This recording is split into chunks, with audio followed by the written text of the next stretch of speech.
ونستعينه ونستغفره ونعوذ بالله من شرور أنفسنا ومن سيئات أعمالنا من يهده الله فلا مضل له ومن يضلله فلا هادي له أشهد أن لا إله إلا الله وحده لا شريك له وأشهد أن محمدا عبده ورسوله أما بعد فقد قال الله تعالى يا أيها الذين آمنوا اتقوا الله حق تقاته ولا تموتن إلا وأنتم مسلمون وقال يا أيها الناس اتقوا ربكم الذي خلقكم من نفس واحدة وخلق منها زوجها وبث منهما رجالا كثيرا ونساء واتقوا الله الذي تساءلون به والأرحام إن الله كان عليكم رقيبا وقال يا أيها الذين آمنوا اتقوا الله وقولوا قولا سديدا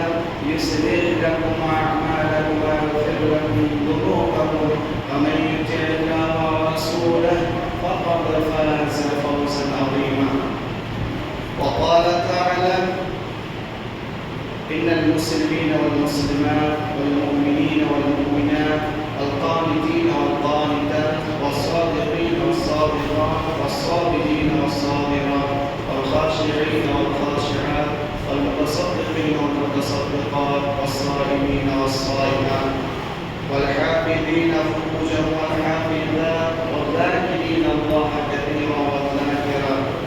الآية عن أبي هريرة رضي الله تعالى عنه قال قال رسول الله صلى الله عليه وسلم لا يخلون رجل بامرأة إلا كان ثالثه الشيطان رواه أبو داود بسند حسن.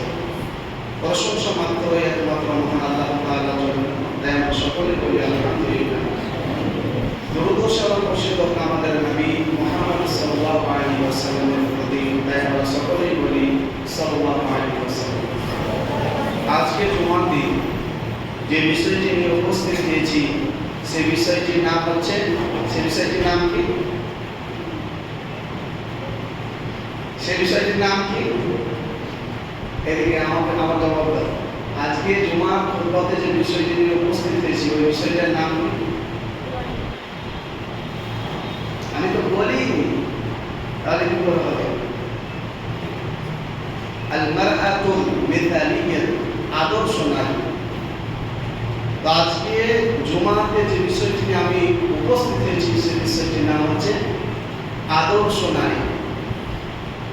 আর শেষাংশে আদর্শ পুরুষের দু একটি কথা বলবো। আমি প্রশ্ন করব, আমি কিন্তু প্রশ্ন করবো, এই কাল পাঞ্জাবি আমি যে কথাগুলো বলছি ওগুলো শুনবো, আর শেষের বেলাতে কিন্তু প্রশ্ন করা হবে, যে উত্তর দিতে পারবে তাকে লজেন্স দেওয়া হবে। আদর্শ নারী সম্পর্কে মহান আল্লাহ তাআলা পবিত্র কোরআনে অনেক আয়াত বলেছেন। আমি প্রায় এক সপ্তাহ থেকে 7 পৃষ্ঠা লিখলাম, আর হাদিস তো অসংখ্য হাদিস। তো ছানবিন করে করে করে মাত্র 4 পৃষ্ঠাতে নিয়ে এসেছি। মহান আল্লাহ তাআলা বলেছেন আদর্শ নারী সম্পর্কে সূরা তাহরিমে, সূরা তাওবাতে, সূরা আহজাবে আর অসংখ্য সূরাতে আল্লাহ তাআলা বলেছেন।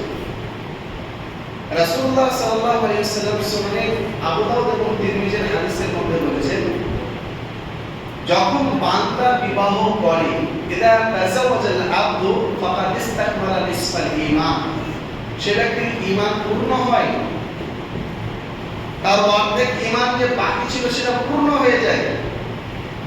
তা আমরা যে বিবাহ করলে আমাদের ঈমান কেন কমে, আমাদের কেন ঈমান বাড়ে না? মহান আল্লাহ তাআলা পবিত্র কোরআন মাজিদের মধ্যে বলেছেন, আমি তোমাদের জোড়া তৈরি করেছি, ওয়াখালাকনাকুম আজওয়াজা। আর অন্য আয়াতে আল্লাহ তাআলা বলেছেন কেন আমাদের জোড়া আল্লাহ তাআলা তৈরি করেছেন, লিতাসকুনু ইলাইহা, শান্তি উপভোগ করার জন্য। তো আমরা যদি আমাদের স্ত্রীদের কাছে প্রকৃত শান্তি পাই, তাহলে নতুন বউকে রেখে কেউ চায় তখন আড্ডা দেবে? কিন্তু দেয় তো, তার মানে প্রকৃত শান্তি পাইনি। ঈমানও পূরণ হয়নি আর প্রকৃত শান্তিও পাইনি। আর যদি সত্যিকারের স্ত্রীর কাছ থেকে প্রকৃত শান্তি আমরা পেতাম তাহলে কি হতো? আমরা বাড়িতেই থাকতাম, কিন্তু আমরা প্রকৃত শান্তি তো পাইনি। অথচ আল্লাহ তাআলা বলেছেন শান্তির জায়গা হচ্ছে বাড়ি, কারণ বাড়িতে আছে শান্তির যে স্ত্রী, এটা শুনো ইলাইহা। কিন্তু আমরা বাড়িতে থাকলে মনে হয় জেলখানে ঢুকে পড়লাম, কখন বাড়ি থেকে বের হবো, কখন আজাদ থেকে বের হবো। কেন? আল্লাহ তাআলার বিধানকে আমরা মান্যতা দিইনি। ঈমান পরিপূর্ণ হবে কোন ধরনের মেয়েকে বিবাহ করলে? আল্লাহ তাআলা বলেছেন সূরা নূরের 32 নম্বর আয়াতে, ওয়ানকিহুল আয়ামা মিনকুম ওয়াস-সালিহিনা মিন ইবাদিকুম ওয়া ইমানিকুম।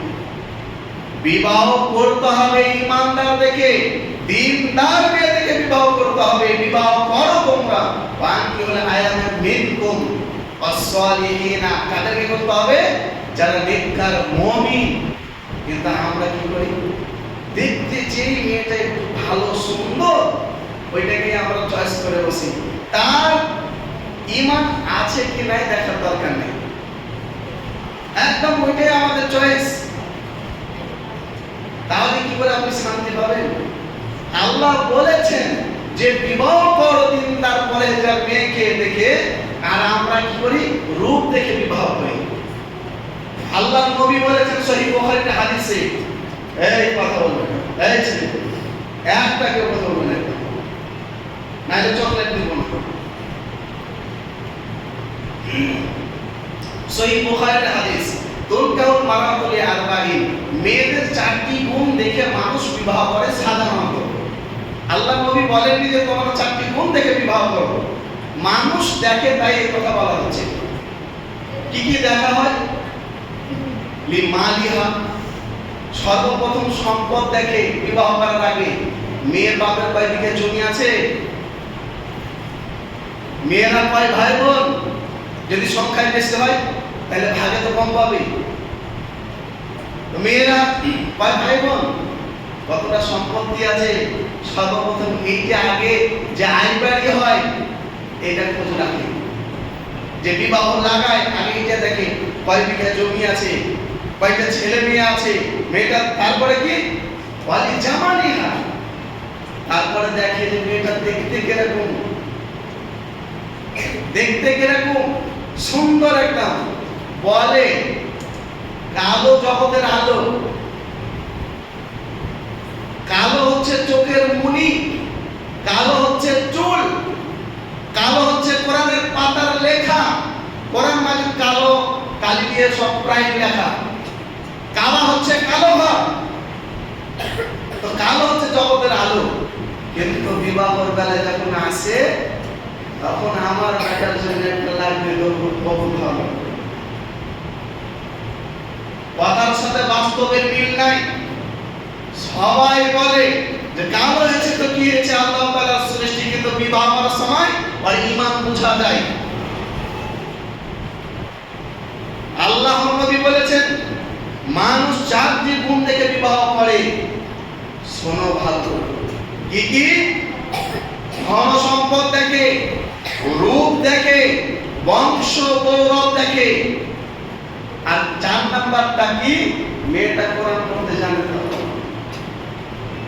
নামাজ পড়তে জানে তো। তখন বাড়ির লোক কি বলে? আমসি পাঠ হয়ে গেছে, কোরআন মাজিদ কিছুদিনের মধ্যে ফেলে দিল। আরে উদ্দেশ্য কি?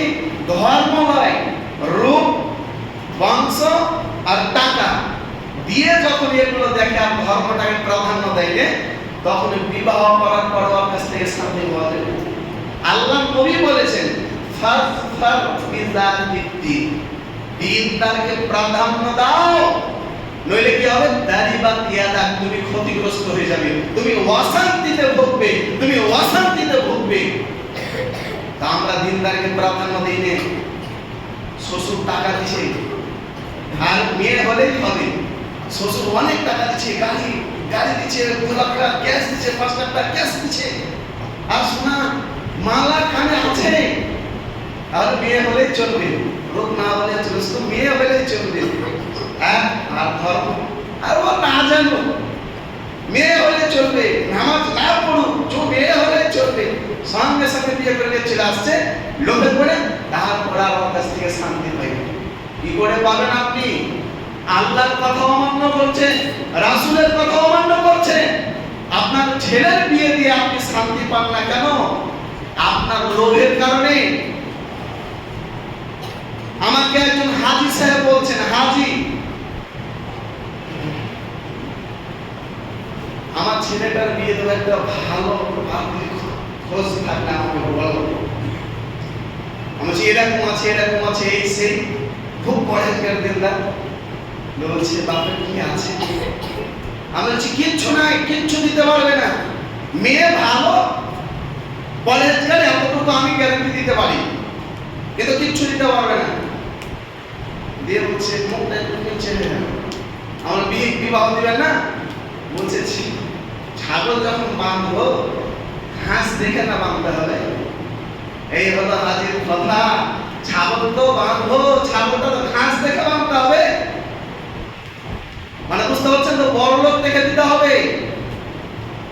তাহলে পরিস্থিতি ওই হাজি আর শান্তি পাবে, ও বেতালেও শান্তি পাবে না, বহুলিয়াও শান্তি পাবে না।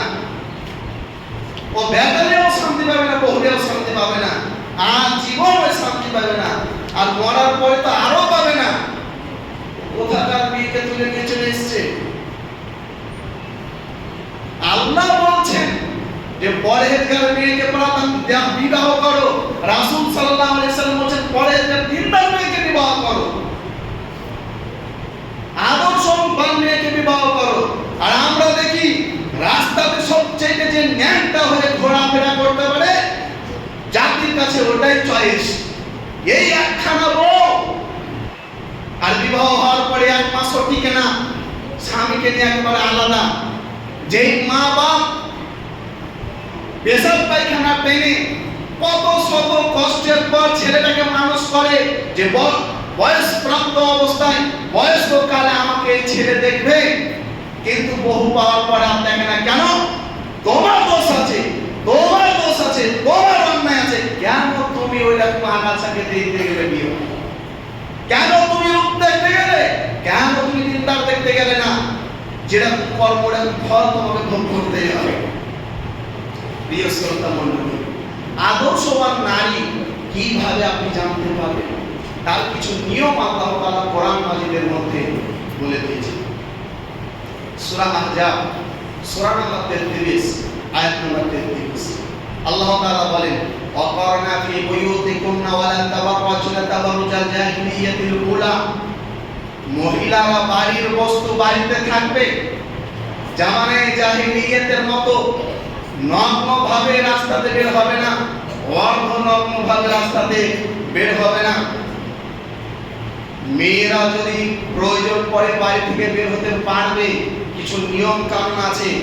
মহান আল্লাহ তাআলা বলেন সূরা আহজাবের 59 নম্বর আয়াত, ইয়া আইয়ুহান নাবিয়্যু কুল লিআজওয়াজিকা ওয়া বানাতিকা ওয়া নিসাইল মুমিনিন ইউদনিনা আলাইহিন্না মিন জালাবিবিহিন যালিকা আদনা আইয়ুরাফনা ফালা ইউদাইন।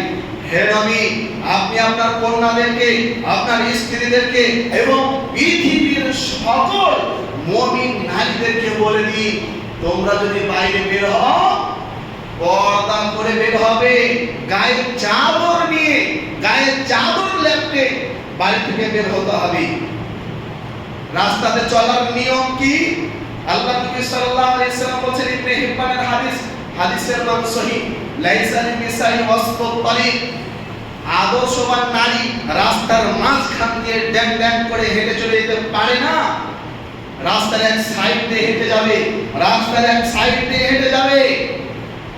কিরকম পোশাক পরিধান করবে? আল্লাহ নবী সাল্লাল্লাহু আলাইহি সাল্লাম বলেন, সিনফান মিন আহলিন নার, 2 শ্রেণীর মানুষ জাহান্নামে যাবে, আমি তাদেরকে এখন পর্যন্ত দেখিনি। তারা কারা? সিয়াবুন কারনাবিল বাকার ইয়াদরুনা বিহান নাস, জালেম শাসক, জালেম শাসক, যারা মানুষের উপরে অত্যাচার করবে, যারা মানুষের উপরে অবিচার করবে, যারা মানুষকে লুটে পুটে খাবে, এরা যাবে জাহান্নামে।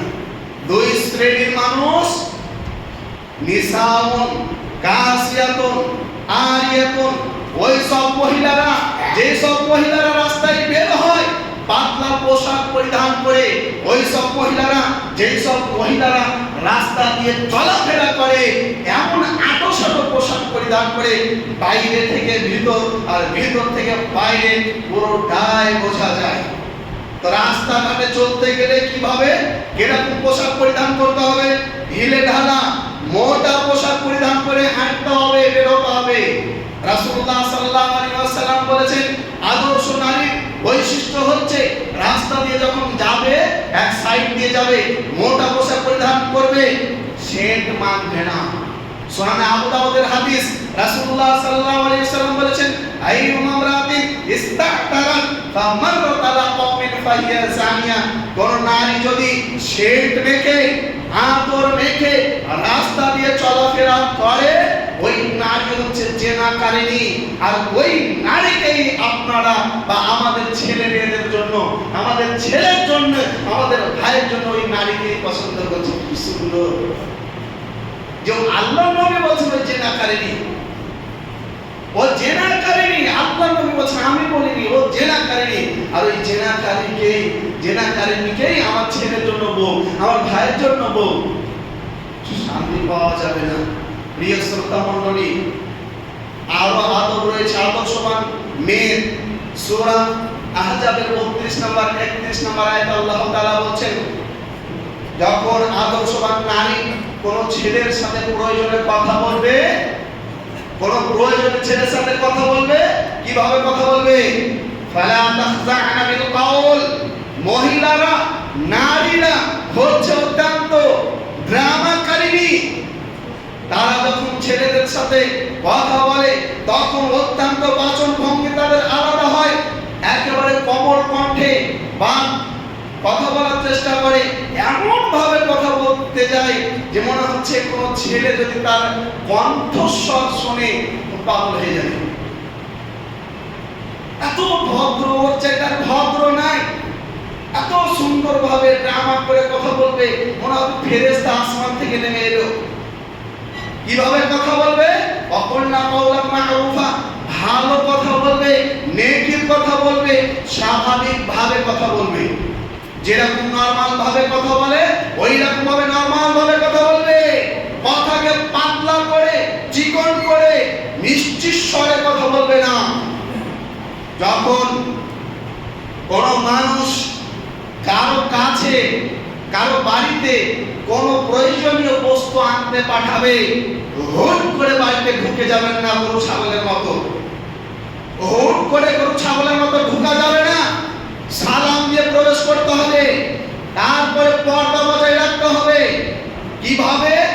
যদি কোনো জিনিস আনতে পাঠায় আমার ভাই, যে যাও তোমার ভাইয়ের কাছ থেকে এই জিনিসটা নিয়ে আসো, মোবাইলটা নিয়ে আসো, তা আমি হুট করে গরু ছাগলের মতো ঘরে ঢুকে যাব না, বাইরে থেকে সালাম দেব, সালাম দেওয়ার পর বলবো, ভাবি বড় ভাই মোবাইলটা চাইলো। আল্লাহ তাআলা এইরকম বিদ্যা দিয়েছেন পবিত্র কোরআনে। সূরা আহজাবের 53 নম্বর আয়াত, ওয়াইদা সাআতুমুহুন্না মাতাআন ফাসআলুহুন্না মিন ওয়ারাই হিজাব, যখন তোমরা মেয়েদের কাছ থেকে কোনো কিছু চাইতে যাবে তখন পর্দার অন্তরাল থেকে চাইবে, এটা তোমাদের জন্য এবং তাদের জন্য অধিক পবিত্রতা। এটাই হচ্ছে পরেজগারিতা, এটাই হচ্ছে আদর্শবান নারীর বৈশিষ্ট্য। প্রিয় শ্রোতা মণ্ডলী, কোন নারী যখন সফর করবে সে যেন একাই সফর না করে। কাকে নিয়ে সফর করবে? মাহরিম, যাদের সাথে বিবাহ হারাম তাদেরকে নিয়ে, বাপকে কিংবা ভাইকে নিয়ে সফর করবে, অথবা যদি স্বামী থাকে স্বামীকে নিয়ে সফর করবে, বা নিজের মামাকে নিয়ে সফর করবে। আমরা দেখি আল্লাহ নবী সাল্লাল্লাহু আলাইহি ওয়াসাল্লাম বলেছেন, লা তুসাফিরুল মারআতু মাসিরাতা ইয়াউমিন ওয়ালা লাইলা, কোন ঈমানদার নারী একদিন অথবা এক রাত সফর করতে পারে না ইল্লা মাহরাম, মাহরাম ব্যতীত। আর আমরা দেখতে পাই বড় ভাই উড়িষ্যাতে আছে আর ছোট ভাইকে বলছে, তোর ভাবিকে একটু নিয়ে আসিস তো। এই হচ্ছে বড় ভাই কাপুরুষ। এই ছোট ভাই তো মাহরিম নয়, এর সাথে বিবাহ চলবে। ওকে কেন আনতে বললো? আল্লাহ নবী বলছেন চলবে না। বা ছোট ভাই ওখানে আছে আর বড় ভাইকে বলছে ভাই আমার স্ত্রীকে নিয়ে আসি, একদিনের কিংবা রাতের রাস্তা সফর। আল্লাহ নবী বলেন চলবে না, এগুলো চলবে না। লা ইয়াকুলু আন্না রাজুলুন বিইমরাতিন ইল্লা কানা তালিকুমা শাইতান। যখন কোন নির্জনে একজন নারী কিংবা পুরুষ থাকে তখন তৃতীয় জন থাকে শয়তান। আর আমরা এগুলোকে ভাষণ মনে করি, কিছু মনেই করি না। গ্রাম সম্পর্কে ভাই আমি রাঁচিতে আছি, আমার বোনটাকে আর আমার ছেলেটা আছে, তুমি আসিও তো। এভেলেবেল চেনার রাস্তা আমরা খুলে দিয়েছি, এভেলেবেল আমরা এগুলো কিছু মনেই করি না। আর আল্লাহ নবীকে বললেন যে কোন নারী এবং পুরুষ যেন নির্জন না হয়। আজকে বিবাহর পরে ভাই বাড়িতে নাই, চায়ের দোকানে, আর এই ছোট দেওর এই ভাবির সাথে গল্প করছে, ঘরে ঢুকে দুজন মিলে পারছে না। কোনো ব্যাপারই না, পর্দা তো কোনো ব্যাপারই না। যদি বলা হয় আর এ তো নিজেরই লোক, অন্য পরে তো কেউ হাত দেয়নি। ওই রকম ভাবে যখন স্ত্রীর বোন শালী চা দিতে যায়, কে চা দিতে যায়? জামাই বাবুকে, স্ত্রীতে নয়। ছোট শালীকে দিয়ে পাঠায়, যাও তো দুলা ভাইকে দিয়ে। দুলা ভাই যখন হাত ধরে মাকে গিয়ে বলে মা আমার দুলা ভাই হাত ধরেছে, ভালো মেয়ে হলে বলে দেবে। তখন মায়ে বলে ওটা তো তোমারই দুলা ভাই, অন্য আলগা পরে তো কেউ হাত দেয়নি। এরা তো, এদের তো বোধ নাই, বিদ্যা নাই। এরা হচ্ছে পশু পাখির মতো, এরা হচ্ছে কুকুর শ্রীগালের মতো, এরা জানোয়ার। শান্তি কোথা থেকে আসবে? যেখানে জেনা আসবে ওখানে পারিবারিক শান্তি আপনি পাবেন না। যেখানে জেনার আড্ডা আছে, যেখানে আদর্শ পরিবার নেই, ওখানে আপনি শান্তি পাবেন না। বিবাহের সূচনাতেই জেনা, ডেক বক্স বাজিয়ে, বিবাহের সূচনাতেই জেনা, ডেক বক্স বাজিয়ে কোনো পাপী মনে করে না, কোনো পাপী মনে করে না। যখন এই মুসলিম জাতি পাপকে পাপ না মনে করবে তখন সেই জাতি আন্তরিকভাবে কোনোদিন শান্তিতে থাকতে পারে না, শান্তি পাবে না। সূরা আহজাব 33 নম্বর সূরা আয়াত নাম্বার 35-36 আল্লাহ তাআলা বলেন আদর্শ নারী ও পুরুষের কিছু বৈশিষ্ট্য। ইন্নাল মুসলিমিনা ওয়াল মুসলিমাত, নিশ্চয় যারা আদর্শ নারী বা পুরুষ হবে তারা হবে মুসলমান, তারা হবে আত্মসমর্পণকারী। মুসলিম কাকে বলে? মানে সালিমাল মুসলিমুনা মিন লিসানি ওয়া ইয়াদি, সহিহ বুখারী 10 নম্বর হাদিস।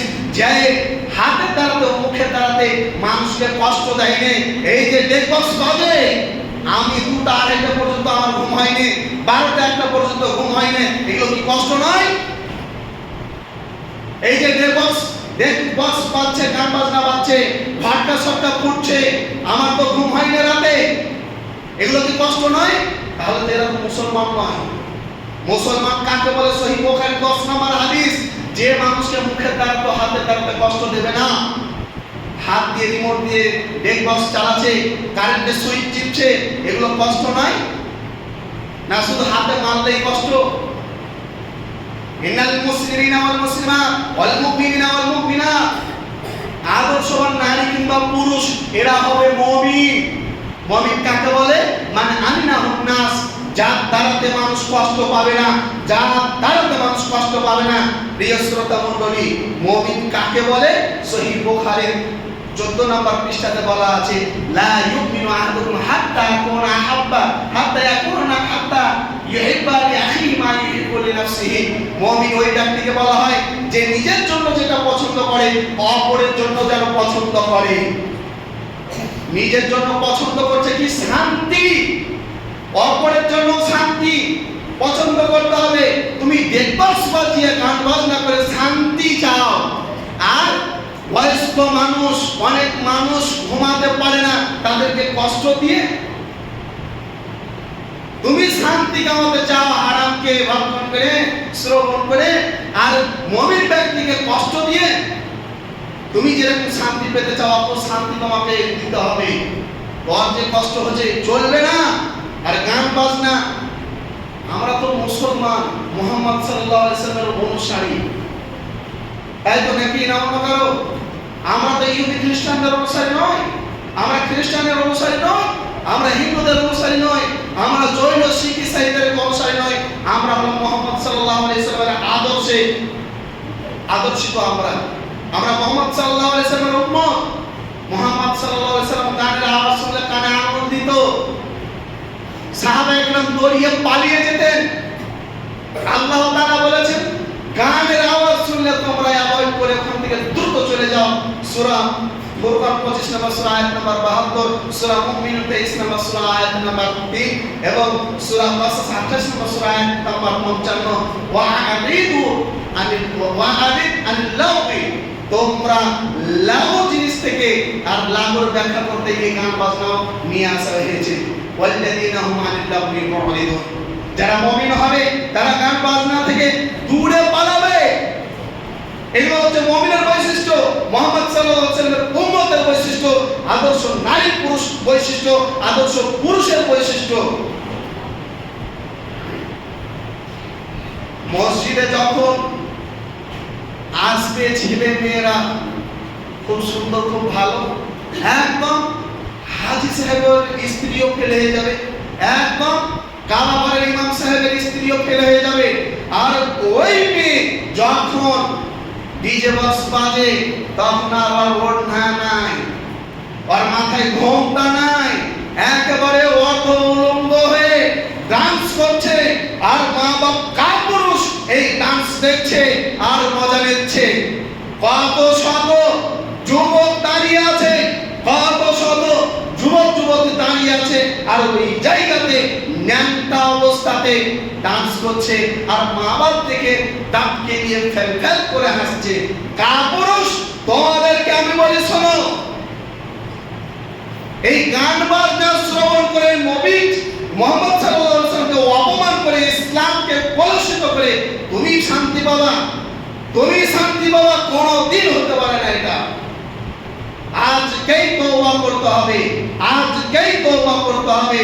আদর্শবান নারী ও পুরুষ হতে গেলে আজকেই তওবা করতে হবে, নচেৎ বাঁচার কোনো বিকল্প রাস্তা নাই।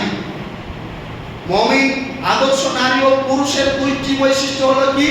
এক, সে হবে আত্মসমর্পণকারী কারিনী, এবং দুই নম্বর হচ্ছে তার দ্বারাতে মানুষ কষ্ট পাবে না, সে নিজের জন্য যেটা পছন্দ করে অপরের জন্য পছন্দ করবে, হারাম জিনিসে নয়, বৈধ জিনিসে।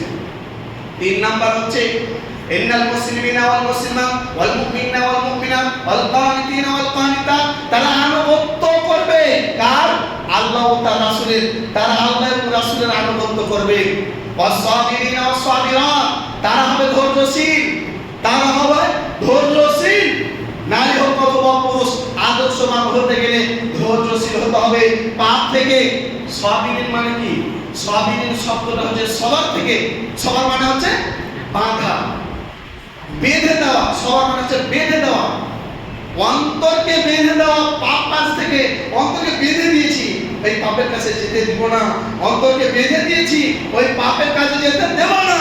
ওই জন্য আল্লাহ তাআলা বললেন আদর্শবান নারী পুরুষ হতে গেলে ধৈর্যশীল হতে হবে, অন্তরকে বেঁধে রাখতে হবে, পাপ কাজ থেকে ঠেকিয়ে রাখতে হবে, গান বাজনা থেকে ঠেকিয়ে রাখতে হবে। বিনয় প্রকাশ করতে হবে, অহংকার করে বলা চলবে না, অহংকার করে বলা চলবে না অমুক করেছে তো আমিও করব, অমুক করছে তো আমি করলে কি দোষ, অমুক যে তাহাজ্জুদ পড়ে তুমি পড়ো দেখি, অমুক যে তওবা করে পাঁচ ওয়াক্ত নামাজি হয়ে গিয়েছে অমুক মাতাল, তুমিও হও দেখি। নিতে গেলে সব দায়িত্ব নিতে হবে, অমুক করছে বলে আমি করব, আর অমুক যে ওই মাতাল মানুষ যে পাঁচ ওয়াক্ত নামাজ হয়ে ফজরের নামাজও কাফের হইবে, কেন তুমি হতে পারো না? তুমি না হও নামাজি, কাফেরদের মতো সেবক কেন? আবার তুমিনুনা বিবাদিল কিতাবি ওয়া তাকফুরুনা বিবাদ, তুমি কিছু জিনিস মানবে আর কিছু জিনিস মানবে না, যেগুলো তোমার স্বার্থের সাথে মিলে যাবে ওগুলো মানবে, আর যেগুলো মিলবে না ওগুলো বাদ। তুমি বলছো অমুক করেছে, তুমুক করেছে, সে করেছে, আচ্ছা ঠিক আছে মেনে নিলাম, কিন্তু অমুক মাতাল যে পাঁচ ওয়াক্ত নামাজি হয়ে গেছে, ও তো ফজরের নামাজও ছাড়ে না, ফজরের নামাজে এক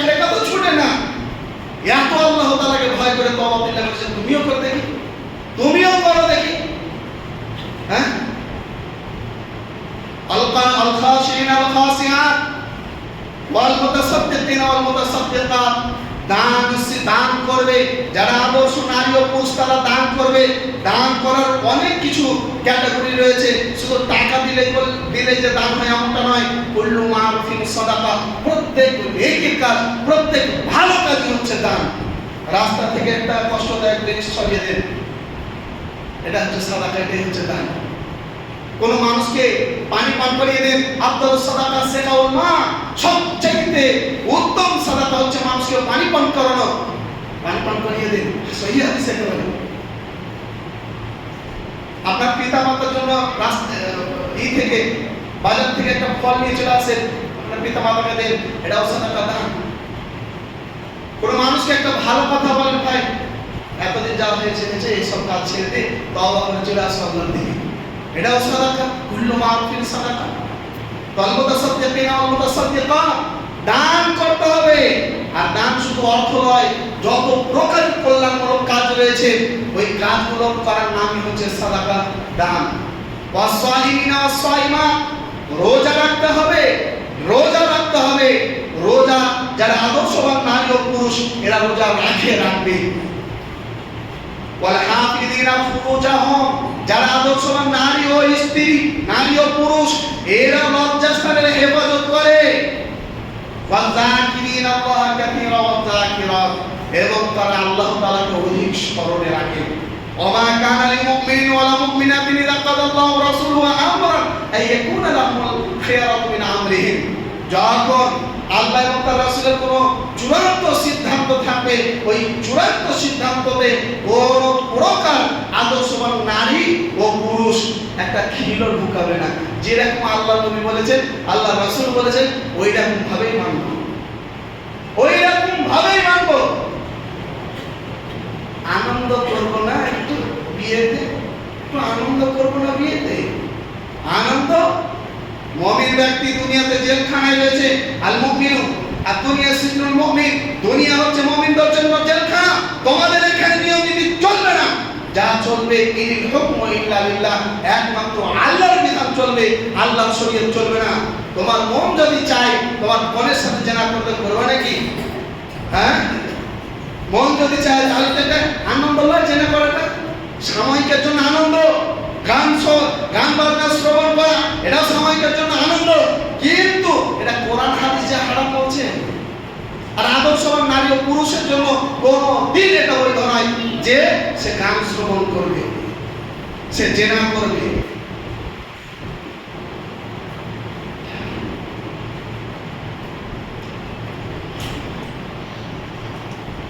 আলহামদুলিল্লাহ والصلاة والسلام على من لا نبي بعد أما بعد।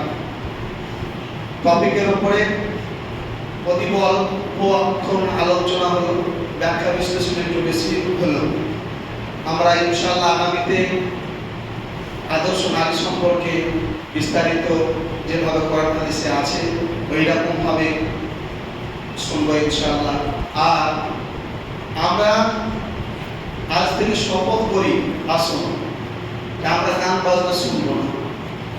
মানুষ মাত্রই ভুল হতে পারে, যে ভুল হয়ে গিয়েছে গিয়েছে, যেটা হয়ে গিয়েছে গিয়েছে। আসুন নতুন করে আমরা তওবা করি যে আমরা ভবিষ্যতে এরকম ভুল আর করব না। আজ থেকে গান বাজনাকে ত্যাগ করব। দেখবেন অতীতের যেগুলো গুনাহ হয়েছে ওগুলো নেকিতে পরিবর্তন করে দেবেন আল্লাহ। আজ থেকেই শপথ করুন মনে মনে যে আমরা আমাদের ছেলে মেয়ের বিয়েতে গান বাজনা বাজাবো না। বিবাহ হলো বরকতময় জিনিস, বিবাহতে রয়েছে বরকত, রয়েছে কল্যাণ, রয়েছে শান্তি। আর ওই শান্তির জায়গাতে যদি অশান্তি জিনিস ঢুকান তো শান্তি নষ্ট হয়ে যাবে। তাই আসুন আজ থেকে আমরা প্রতিজ্ঞা করি ইনশাআল্লাহ আমাদের ছেলে মেয়ে, নাতি পতি, ভাই বোনের বিয়েতে গান বাজনা বাজাবো না। হাত তুলে দেখি ইনশাআল্লাহ, হাত তুলে দেখি। ওই মানুষটা হাত তুলছে না, সবাই হাত তুলেন। আর না তো শুনেলে আমি চাপের উপরে বিয়েটা পড়াতে যাব। আপনি একটা কথা বলেন, চার বাড়িতে মায়ের বন্ধু বিয়ে পড়তে যাবো না, বলেন কথা না,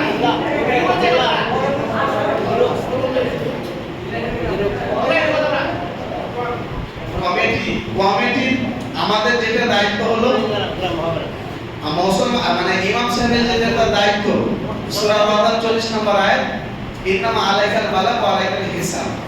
ওই ইমাম সাহেবদের দায়িত্ব হচ্ছে মানুষের কাছে সঠিকটা পৌঁছে দেওয়া। আমি তো কোনো প্রকারের কাটছাঁট করছি না, অমুক করেছে বলে যায় আর এই করছে বলে হারাম। আমি সকলের জন্য একই ফতোয়া। ওই বড় লোক মানুষ যদি করে তবু হারাম, গরিব মানুষ করলে তবু হারাম, নেতা করলে তবু হারাম, সাধারণ জনতা করলে তবু হারাম, সকলের জন্য হারাম। আমি তো কোনো প্রকারের কিছু লুকাচ্ছি না। এবার বাকিটা করবে কমিটি, বাকিটা করবে কমিটি। তো কমিটির দায়িত্ব হচ্ছে এই জিনিসগুলোকে উৎখাত করা। মানুষ হিসেবে ভুল